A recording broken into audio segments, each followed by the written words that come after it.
Assalamualaikum Sobat Ngariksa, saya sekarang sedang di Minangkabau Corner di Universitas Andalas dengan teman-teman dari apa ini namanya Dari Suri. organisasi kita Suri, ya. Suri. Ini Mas Khairul ya, Mas Khairul dan teman-teman. Boleh dong sini dong sedikit, sini nih biar kelihatan. Nah, ini kenalkan satu-satu. Hai, nama saya Nofridina Zora. Ya. Ya. Nama saya Khairullah dari Suri. Nama saya Adit Dermawan. Assalamualaikum, saya Surya dari Suri juga. Saya Rafiq dari Ilustrator Suri. Oke. Nah, Sobat Ngariksa, saya mau tanya-tanya nih tentang apa yang ada di sini ya. Kita explore ya. Ya, Assalamualaikum warahmatullahi wabarakatuh. Waalaikumsalam. Sahabat Ngariksa seluruh baik di Indonesia maupun di Nusantara semuanya. Perkenalkan, saya Surya. Kebetulan kami dapat program FBK fasilitasi bidang kebudayaan untuk pemanfaatan ruang. Jadi kita diberi kesempatan untuk membuat pelatihan dan juga hasil dari pelatihan itu dipamerkan. Jadi kegiatan yang teman-teman lihat sekarang ini adalah hasil dari kegiatan keempat dari rangkaian 4 kegiatan. Kita dibuka dengan seminar nasional. Kebetulan waktu itu ada beberapa orang budayawan juga, ada termasuk Pak Pramono juga pembicaranya. Yang kedua ada pelatihan membatiknya selama kurang lebih 5 hari. Kita latihan membatik, pesertanya itu hampir di seluruh Sumatera Barat, tetapi kuantitasnya memang hanya 20 orang karena ada keterbatasan ruang. Dan juga dilanjutkan dengan pelatihan digital marketing. Jadi mereka setelah memiliki produk, kita juga fasilitasi mereka untuk bagaimana cara memasarkan, baik itu di Linktree, Instagram, Facebook, sampai ke marketplace seperti Lazada ataupun Shopee.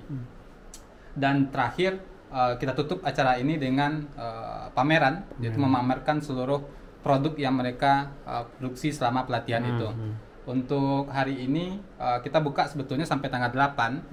Kalau seandainya Sobat Ngariksa datang di tanggal itu, Sobat Ngariksa bisa langsung mencoba membatik langsung gitu. Jadi kita juga sediakan stand khusus untuk mendemo membatik. Jadi ini adalah beberapa masterpiece yang menurut memiliki apresiasi yang tinggi, baik secara ketelitian gambarnya, warna maupun dari motif yang diambil. Nah, ini adalah reka iluminasi, motif iluminasi naskah Surau Simawang, yaitu salah satu naskah naskah takwim. Kebetulan hari kemarin juga tuankunya dapat penghargaan perpustakaan lokal nasional di Jakarta. Jadi ini kita nantinya kita mencanangkan mereka akan memproduksi sebagai bahan oleh-oleh dan juga bahan khas, batik khas dari daerah tersebut. Nah, di sebelahnya ini ada batik cap. Jadi kita selain batik tulis, kita juga mempraktekkannya itu tidak hanya batik tulis sebetulnya Pak, tapi juga ada batik cap sampai ke bentuk sablon. Karena memang temanya adalah pemanfaatan iluminasi manuskrip untuk ragam hias batik khas kain Minangkabau. Yang ini batik ini batik cap ya. Ini dari koleksi naskah Mandi Rubiah. Jadi ini kebetulan kemarin itu kan juga ada program Dreamsea. Kebetulan dari salah satu naskah yang didigitalkan adalah koleksi Mandi Rubiah yang iluminasinya seperti yang ini. Ya. Yang ini adalah beberapa bahan mentah yang belum diolah yang kita temukan di lapangan. Salah satunya berisi tentang manuskrip, meskipun ini sudah bagian-bagian karena tidak sempurna lagi. Jadi ini sebetulnya masih banyak, tetapi karena terjadi kerusakan, korosi dan segala macam hal yang di lapangan, sehingga hanya bisa diselamatkan beberapa beberapa motif-motif yang dapat dipajang ini. Jadi ini ragam iluminasi Di Surau Supayang. Mendiskusikan tentang gambaran Ka'bah. Salah satu teman saya Burhanuddin. Teman saya Burhanuddin. Saya Supayang Solo. Abad ke-17 berarti. Saya Supayang Solo. Ya. Dan yang selanjutnya ini naskah khutbah yang Naskah khutbah Idul Fitri dan Idul Adha ya Pak ya. Materi pekandangan. Ya, materi pekandangan. Naskah terpanjang. Sebetulnya ini naskahnya panjang, kita hanya publikasi menampilkan yang koleksi yang iluminasinya saja. Untuk lengkapnya ada di sebelah fotonya bagaimana bentuk lebih ini. Nah, ya, jadi sahabat ngeriksa inilah dokumentasi ketika kita olah metadata dan digitalisasi di lapangan secara sederhana. Ya, bagian yang kita ambil untuk iluminasi hanya bagian awal saja, itu bagian hias atau penutup. Ketika digulung maka ragam hias itulah yang tampil di bagian awal. Selanjutnya ini sebetulnya khutbahnya sama dengan tempat lain, yang membedakan hanya bentuk dari iluminasi ini aja. Berapa meter ya? 6,75 meter. 6,7.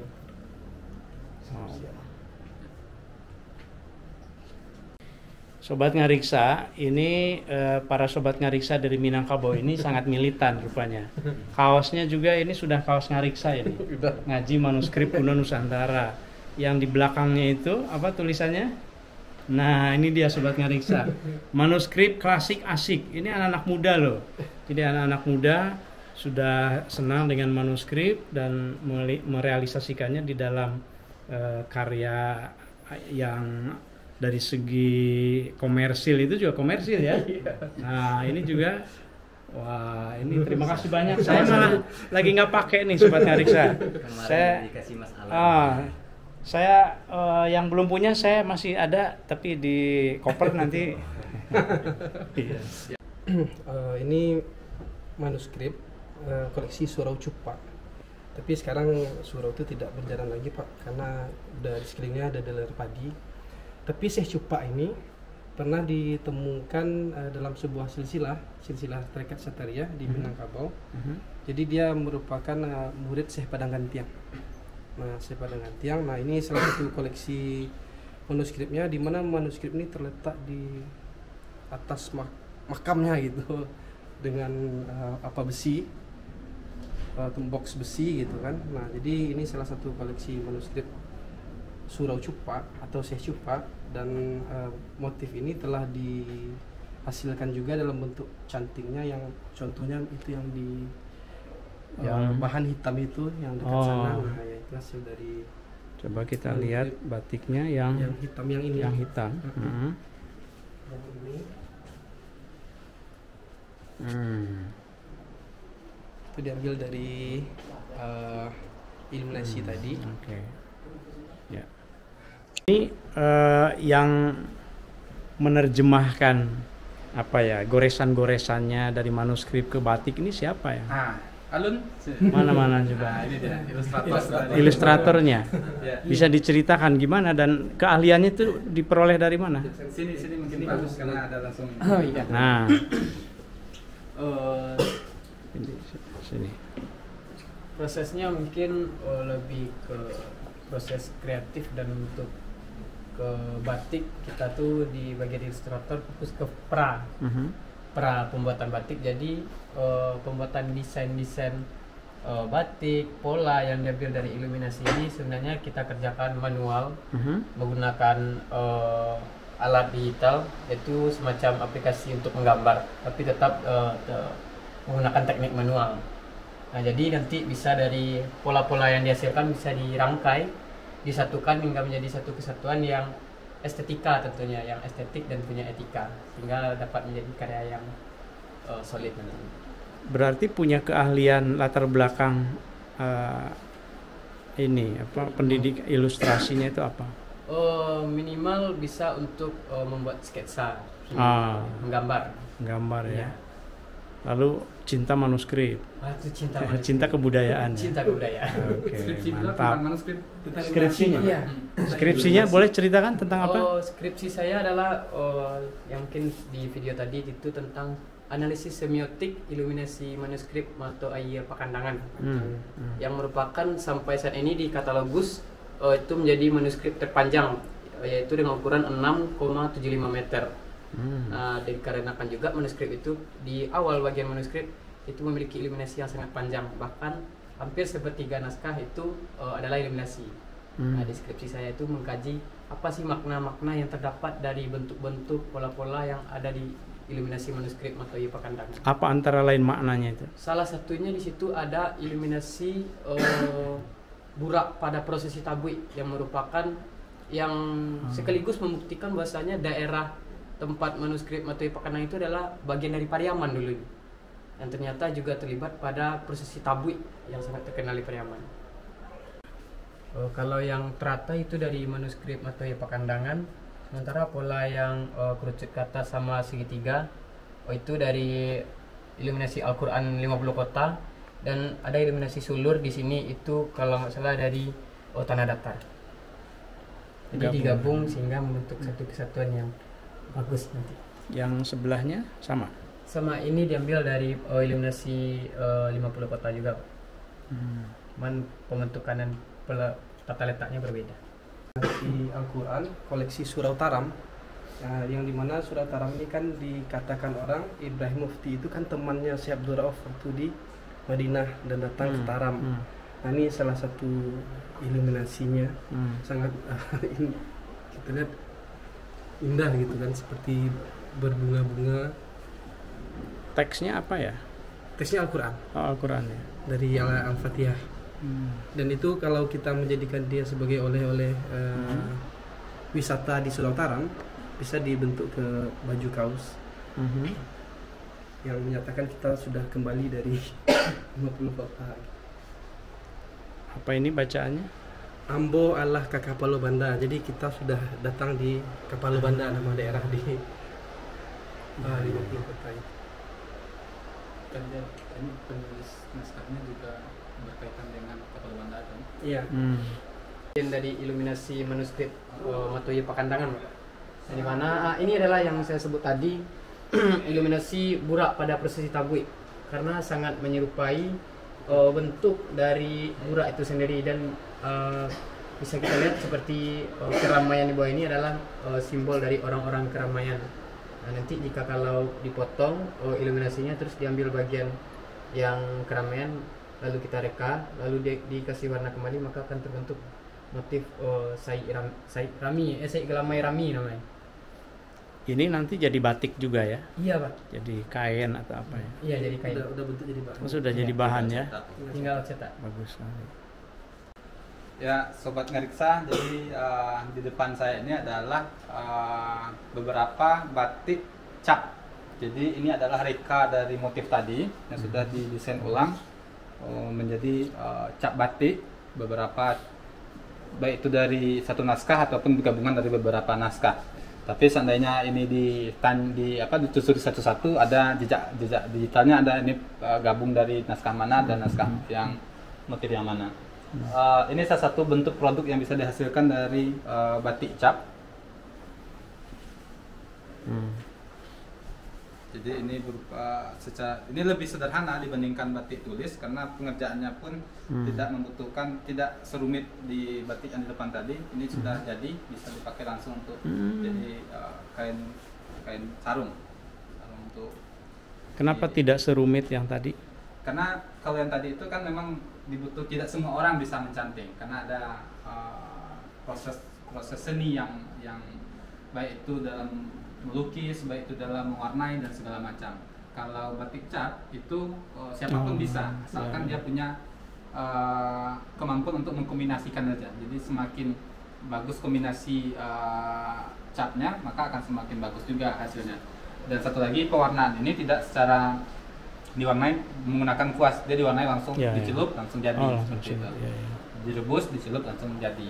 Nah, dan yang di depan ini adalah dita. Dita itu alat penutup kepala kaum muda di Minangkabau. Jadi biasanya kami itu kalau ada acara-acara berkaitan dengan kebudayaan, biasa pakai dita. Jadi ini juga motifnya juga motif dari iluminasi. Ini ada bentuk dita yang lebih sederhana. Ini sudah dibuatkan karetnya, jadi instan ya, langsung pakai jadi, ya. Seperti itu. Jadi kalau kita ada acara-acara kebudayaan dan festival-festival yang berkaitan dengan kebudayaan, naskah kuno dan lain-lain, biasanya kami dari yang laki-laki biasanya pakai deta. Kalau yang deta ini deta yang dibuat secara khusus. Jadi memang kainnya memang di set kainnya seperti segitiga dan di desain sedemikian rupa untuk jadi deta. Jadi biasanya ini bisa dibuka, dipasangkan. bisa dibuka berarti. Oh, udah dijahit itu. Iya. Jadi tinggal pasang. Bisa. Oh. Jadi kalau di Jawa itu kalau nggak salah namanya blangkon ya. Kalau Jawa blangkon, kalau seperti saya ikat Sunda ini. Iya. Oh, sudah dijahit satu-satu. Nggak apa-apa. Nggak apa-apa. Ya. Tapi yang mentahnya ada. Kalau ini alat cetaknya ini kita produksi ya, kalau batik pasti kita ke Jawa. Jadi memang dipesan dari Jawa. Kita siapkan desainnya dan mereka produksi. Ini dari kayu, ya dari kayu. Tapi harganya lebih murah. Masa pakainya pun tidak terlalu lama. Sebetulnya yang lebih bagus itu adalah batik cap yang dari Kuningan itu. Jadi itu lebih tajam dan pemanfaatannya bisa berapa ratus lembar itu masih belum rusak. Kalau ini rentan rusak. Misalnya salah tekan agak kuat, biasanya langsung pecah dan itu mempengaruhi dari bentuk hasilnya. Ya sobat ngariksa, jadi salah satu produk yang kita inginkan terbentuk di masyarakat itu adalah produk yang bisa menjadi oleh-oleh. Jadi ketika umumnya sih surau-surau yang memiliki koleksi manuskrip ini di Minangkabau masih menjadi tempat ziarah tahunan. Jadi pengunjung itu hampir ribuan setiap tahun. Kita inginnya mereka punya oleh-oleh khas yang menandakan betul-betul itu dari daerah mereka. Yang menandakan khasnya adalah tentu dari iluminasi yang kita pakai. Misalnya yang kita gunakan dua ini adalah iluminasi dari naskah Surau Simawang. Ini nanti akan diproduksi banyak oleh surau dan hasil dari penjualan ini tentu berdampak langsung untuk peningkatan ekonomi di wilayah Surau Simawang itu sendiri. Jadi ini suri itu apa nama suri itu?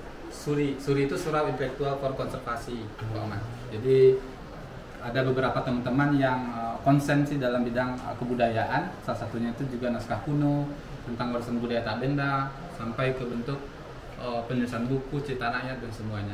Jadi kita di Padang ini sering membantu dinas provinsi, dinas kebudayaan, dinas perpustakaan dan kearsipan untuk dalam menyelamatkan aset-aset budaya. Salah satu itu juga manuskrip, permainan rakyat, cerita rakyat, sampai ke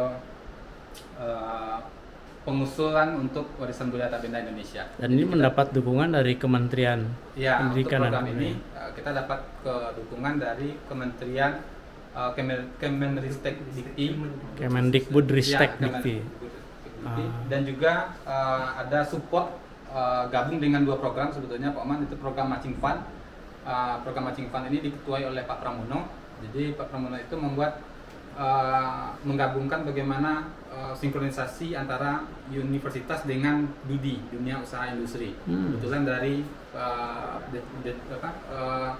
Dewi Busana Batik Lunang. Jadi ada beberapa mahasiswa yang dilatih di sana. Jadi nanti ya, target dari kegiatan itu setelah mereka tamat langsung punya lahan usaha masing-masing dengan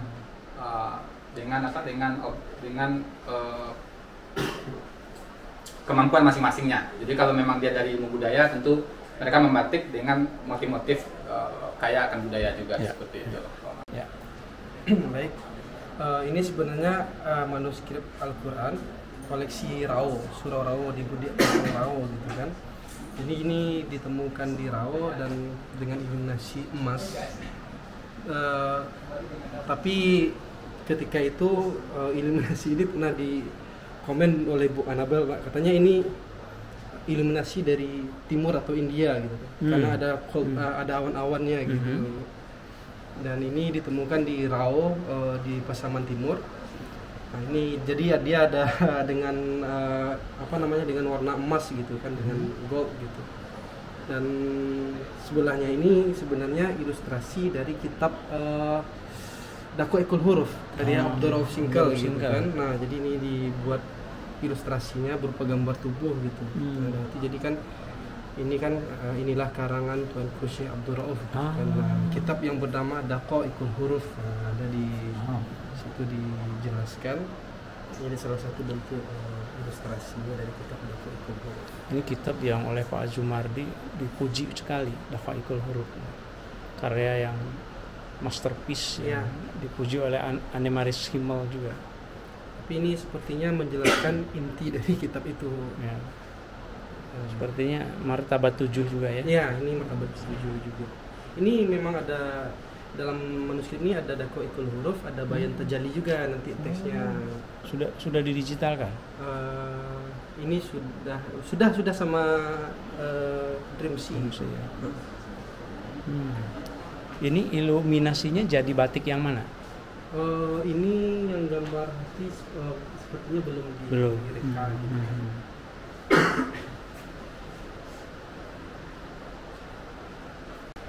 Ya teman-teman ngariksa semuanya, ini pojok hasil batik milenial. Jadi kita inginnya batik itu tidak hanya dipakai di situasi formal dan juga oleh kalangan yang formal, artinya usia muda ke atas itu. Kita juga mau batik itu, batik dari naskah kuno ini merakyat, tidak hanya kepada golongan tertentu tapi juga untuk anak-anak atau anak-anak muda dan lain-lain.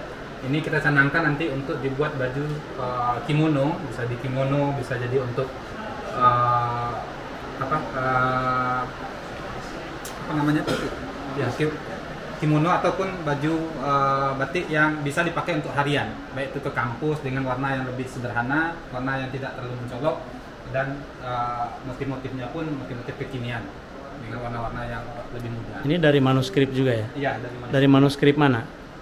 Untuk manuskripnya mungkin saya belum bisa sampaikan karena diambilnya hanya satu kecil aja, Ya. Untuk motifnya di pojok sebelah sini, teman-teman. Jadi ini adalah beberapa ragam yang bisa kita keluarkan dari iluminasi yang terdapat di manuskrip. Jadi bagian satu inilah yang nanti akan dikombin jadi beberapa cat ataupun beberapa motif yang nanti ditempel atau dipakaikan kepada kain, goodie bag, tas dan lain-lainnya. Jadi kita sudah mengeluarkan hampir di angka 150-an motif kecil-kecil ini, Pak Ahmad. Jadi teman-teman, tentu ini nanti sudah dihak ciptakan, sudah ada ininya, hak intelektualnya. Hak ciptanya itu ada di siapa? Kalau yang di kampus atas nama Pak Pramono itu kan diserahkan kembali ke kampus, Pak Ahmad. Itu diserahkan kepada LPPM. Jadi kalau seandainya ada dunia usaha industri yang ingin mengaplikasikan ini ke bahan kain, baju, batik dan lain-lain, tentu nanti harus melayangkan surat dulu izin pemakaian dari motif ini ke LPPM UNAN. Dan juga selain itu juga memiliki kewajiban langsung kepada si pemilik manuskrip. Misal tadi di naskah Mandi Rubiah, tentu motif Mandi Rubiah tentu memiliki relasi langsung dengan mandehnya. Apakah itu pembagian royalti dan lain-lain, itu mungkin bisa urusan teknis di kemudian hari. Tetapi paling tidak, apapun yang dipakai dari motif ini harus mencantumkan namanya. Misalnya motif A Surau Simawang, mau dibentuk jadi apapun harus disebut bahwasanya ini adalah motif Surau Simawang. Untuk pembagian royaltinya itu diserahkan kemudian hari kepada pihak-pihak yang terlibat di sana. Jadi pemilik manuskrip tetap mendapat benefit ya? Ya betul Pak. Bagus. Jadi kita inginnya memang seperti itu karena banyak wilayah kita temukan manuskrip itu relatif tidak banyak dibantu oleh pemerintah. Jadi kita inginnya memang produksi ini kan massal, bisa jadi nanti untuk baju dinas, baju batik untuk wilayah PNS apa gitu, atau untuk baju batik siswa dan lain-lain, tentu angkanya sangat signifikan. Kita ingin sebagian dari itu pure semuanya diserahkan, disumbangkan kepada surau ataupun pewaris dari manuskrip itu agar tetap terjaga. Dan beberapa manuskrip ini belum diurauci, jadi naskahnya masih baru selesai digitalkan, belum dikonservasi fisik. Kita inginnya dari produksi, dari keuntungan ini nanti bisa diselaraskan untuk untuk memperbaiki fisik dari manuskripnya. Kalau kita temukan di teks takwil gempa itu pasti selalu diantar dengan metafisik bumi gitu kan. Pasti ada air, ikan, lembu, terus baru berbicara tentang bumi kan. Ya. Orang dulu itu menganalogikan bahwa bumi itu di atas Betul, lembu. lembu. Jadi ketika lembu itu dijadikan malaikat seperti nyamuk atau masuk ke hidungnya atau digigit kan agak goyang dan gemetar. Nah ini ilustrasinya juga cukup unik. Ini dijelaskan ini lembu, ini seperti metafisik bumi, ini lembu, terus ini langit, terus bumi, bulan dan matahari. Jadi mengilustrasikan gimana sih metafisik bumi itu juga ada dalam manuskrip gitu. Jadi umumnya manuskrip takwil gempa selalu dihantar dengan Ya. metafisik bumi gitu kan, yang kalau ditafsirkan ada ikan nun namanya dalam ayat Al-Quran, nun gitu kan, terus ada air, ada lembu. Tapi sepertinya ini mengikutkan salah satu pendapat ulama yang mengatakan bumi datar. Imam As-Suyuti. Imam Suyuti. Imam bumi. As-Suyuti itu Iya. Kasfuz Zalzalah, Kasfuz Silsilah Aniz Zalzalah kitabnya, abad ke-15. Ya, kayaknya mendukung itu, Ya. mendukung itu. Ya, jadi ini lembu, terus ini bumi, nah terus ini langit, terus ini matahari dan ini bulan. Itu teksnya itu coba dibaca yang paling kanan dulu. Yang paling kanan inilah matahari, terus ini langit, ini langit. ya, ini lembu, ini bumi, inilah bulan. Proses gimana? Proses penamaan menjadi batik segala itu, memilihnya segala itu Ya. bagaimana? Ya, dalam proses itu kita selalu melibatkan langsung pewaris atau tuanku, pemilik dari manuskrip ini.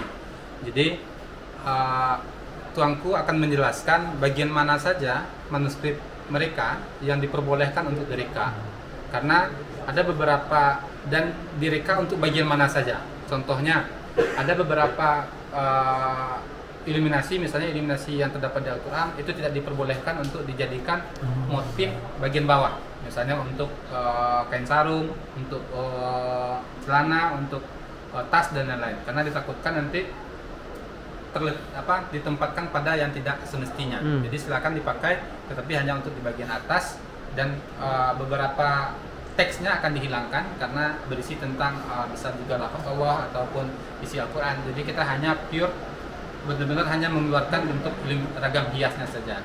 Dan biasanya waktu pelatihan ini kita juga mengundang mereka untuk menjelaskan bagaimana etika, bagaimana attitude kita dalam mereka dan hal-hal yang diperbolehkan dan dilarang. Sehingga ketika nanti diproduksi massal disebar ke masyarakat, kita tidak menyalahi hukum-hukum yang baik itu sifatnya komunal ataupun hukum-hukum secara universal yang ada di kita imani sama-sama. Mungkin itu sudah. Terima kasih.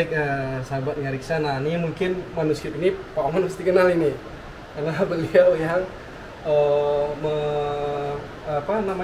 menginventarisir dan mendigital manuskrip ini. Ini koleksi Calau, berisi tentang Maulid Nabi, Saraful Anam, karena ini Satariah jadi umumnya Saraful Anam. Nah dari iluminasi ini direka menjadi seperti ini bentuk bahan, ini hanya bentuk foto, dan hasilnya ini. Nah ini sudah jadi bentuk digital. Nah hasil dari iluminasi Surau Calau. Nah dari iluminasi kitab Saraful Anam ya, kitab ini udah dan ini tinggal disulap menjadi pakaian. Tinggal disulap menjadi Ya. Sobat Ngariksa, demikianlah ini jalan-jalan saya melihat karya-karya anak muda bagaimana menerjemahkan iluminasi dari manuskrip di Minangkabau yang ada di surau-surau, yang ada di kitab-kitab. Nah, iluminasinya diterjemahkan menjadi motif-motif kitab. Ini sebuah temuan dan sebuah karya yang luar biasa. Ya, jadi saya ucapkan selamat kepada teman-teman dari Suri. Apa panjangnya Suri? Surau Intelektual for Preservation. Jadi memang anak-anak muda di Minangkabau ini, di Universitas Andalas khususnya, ini punya misi mempreservasi naskah-naskah melalui penerjemahan ke dalam batik. Terima kasih banyak ya, Mas Hairul ya. Sobat Ngariksa, saya sekarang bersama Mas Surya yang tadi sudah menjelaskan banyak hal program-program penerjemahan iluminasi manuskrip Minangkabau ke dalam batik. Mungkin Mas Surya ada pesan-pesan moral untuk Sobat Ngariksa kita? Ya. Terima kasih Pak Oman. Pertama kali saya ucapkan tentu mari tetap cintai budaya kita sendiri, karena kita kaya akan budaya itu. Meskipun saya tergabung dalam Manasa, tetapi bidang keilmuan saya bukan filologi, tetapi saya mencintai produk manuskrip dengan cara yang berbeda, seperti itu. Jadi kalau seandainya teman-teman basicnya tidak dari filologi, mungkin bisa mencintai manuskrip dari segi yang lain, bisa dari segi lukisnya, segi segi alas manuskripnya, dan kita muda ini memiliki tanggung jawab penuh untuk mengkonservasi dan mengembangkan potensi-potensi yang ada di wilayah kita sendiri secara umum, secara khusus, dan di seluruh Nusantara secara umum. Terima kasih. Wassalamualaikum warahmatullahi wabarakatuh. Waalaikumsalam. Terima kasih banyak Mas Surya. Ya. Sampai ketemu lagi. Salam Ngariksa. Salam Ngariksa.